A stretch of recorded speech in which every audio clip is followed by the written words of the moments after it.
Welcome to yet another intelligent anime review in sports anime. Prince of Tennis is among the dregs of the genre.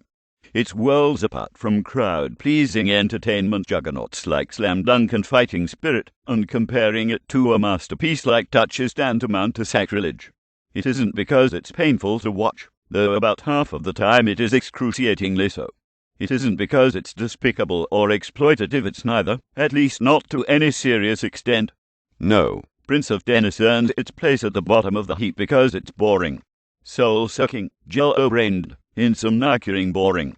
And for a series that's purportedly about a world of intense competition, that's absolutely unforgivable. Of course, tennis doesn't lend itself to pumping adrenaline as well as, say, boxing. But that's no excuse. Hikaru no Go, which is about a board game, is infinitely more exciting than this tedious slog. So why is it so tedious? Part of it is unquestionably the execution. The rock-bottom production values, which make playing spot the repeated animation a disturbingly entertaining alternative to actually watching the show, have an undeniable dampening effect on potential excitement. The hideously obvious score, which telegraphs climaxes with its strident da-da-dum-dee-dum-dum, doesn't improve things a whit. The director constantly interrupts the action with insultingly unnecessary explanatory commentary from bystanders, and marks the turning point of each match with Ryoma's tagline, "You've still got a ways to go," effectively eliminating all potential tension from there on.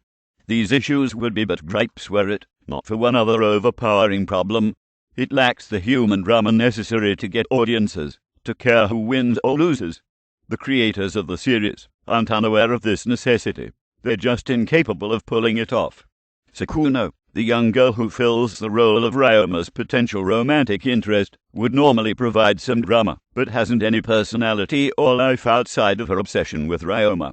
Ryoma's opponents are generally petty bullies with mean eyes and oversized egos, exactly the kind of puffed-up strawman antagonists that a sports series shouldn't need. Ryoma himself is terse, reserved, and arrogant, which makes him difficult to like. The fact that he's a masterful tennis pro from the start eliminates underdog appeal as well as its accompanying tension. Surrounding Ryoma are the slimmest of characters, defined by their gimmicky tennis styles, rather than actual personalities. The series' suffocatingly narrow focus on competitive tennis doesn't mean that the creators don't spend time detailing the off-time and personal lives of their cast, but all of these scenes are frustrating in their purposelessness. Does anyone really believe that showing 5 seconds of each player's home life or killing time with utterly flat character interaction will actually make the audience care what happens on the court? Boredom isn't the only response that the show elicits. There's also pain. The vocalized descriptions of characters' personalities are a cat o' nine tails to the intellect, as are the unnecessary sideline commentaries on the tennis action. Ryoma switches his racket to his dominant hand. Oh, we think he's switched to his dominant hand. He's getting serious. Huh? He's switched to his left hand, says Sakuno. So he's ready for battle. Ugh, we say as we gouge our brains with our thumbs, trying to release the pressure. As a companion piece to spot the repeated animation, playing spot the cliché helps relieve the boredom, until you realize that everything is a cliché, and then the pain sets in. You know the crafty guy is crafty because he has a perpetual squinty smile. You know the cold calculating guy is cold and calculating because he wears opaque glasses. Apply a little brain power, and you can predict every single plot development with agonizing accuracy. Adding insult to injury, the displays of Dennis prowess in the opening include flaming balls and whirlwinds of Dennis guy, leaving one waiting for someone to go came, shot. And then there's street tennis. Street tennis. Unruly street tennis punks. What's next? Street golf. There is one episode where the opponent is violent old enough to present an actual threat, making for a mildly exciting match. It's telling, though, that the match takes place during a filler episode. Ryoma's dad is also a comparative kick in the pants. Any scene involving him is immediately elevated far above the rest of the episode. His taunting, confrontational parenting also explains perfectly Ryoma's reserved and approachable personality. With a father like that, he simply had no choice. Ryoma and Sakuno are adorably cute, The bright, attractive coloring barely makes the art easy on the eyes without crossing the line to garishness. The dub starts off rough, hobbled by a noticeable lack of enthusiasm and wooden acting.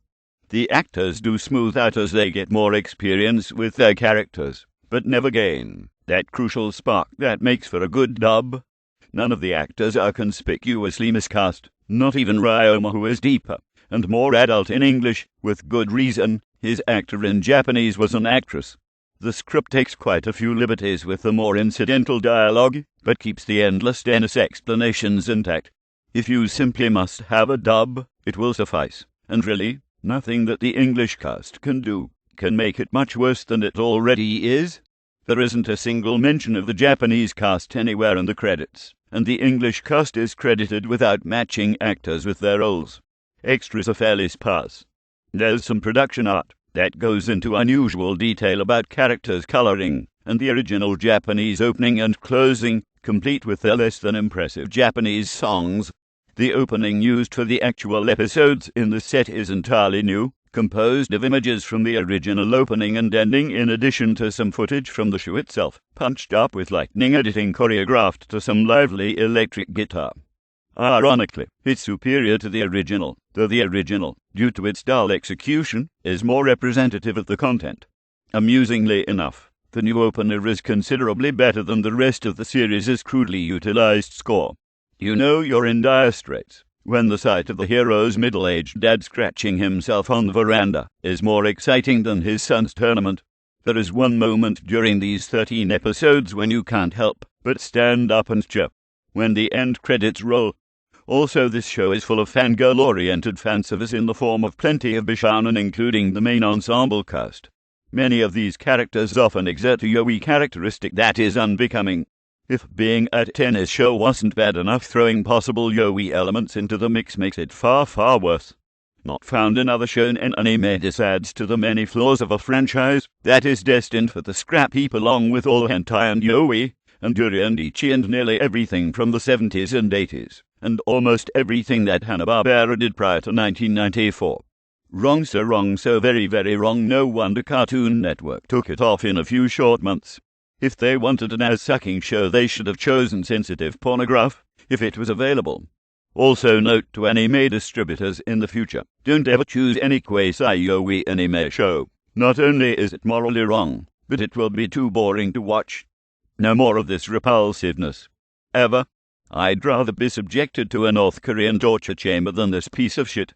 What can I say that I haven't said already? This show is a pile of shit. Let's forget it even happened. Move on. Let's get to better. This has once again been another intelligent anime review from your friends at Craft, where we always say that anime is great, but always enjoy anime responsibly.